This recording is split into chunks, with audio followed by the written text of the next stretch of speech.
ఈ లాక్డౌన్ కాలం అందరికీ ఒకే రకంగా లేదు. ఉన్నోళ్ళకేమో 3 పూటల తిండి దొరుకుతుంది, పొద్దెట్ల గడుతో వాళ్ళకు అర్థం కాకుంటుంది.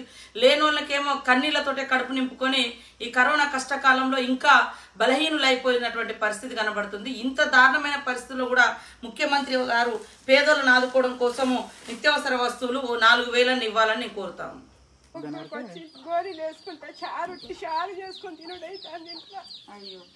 ఈ లాక్డౌన్ కాలం అందరికీ ఒకే రకంగా లేదు. ఉన్నోళ్ళకేమో 3 పూటల తిండి దొరుకుతుంది, పొద్దెట్ల గడుతో వాళ్ళకు అర్థం కాకుంటుంది. లేనోళ్ళకేమో కన్నీళ్లతోటే కడుపు నింపుకొని ఈ కరోనా కష్టకాలంలో ఇంకా బలహీనులైపోయినటువంటి పరిస్థితి కనబడుతుంది. ఇంత దారుణమైన పరిస్థితుల్లో కూడా ముఖ్యమంత్రి గారు పేదలను ఆదుకోవడం కోసము నిత్యావసర వస్తువులు 4,000 ఇవ్వాలని నేను కోరుతాను.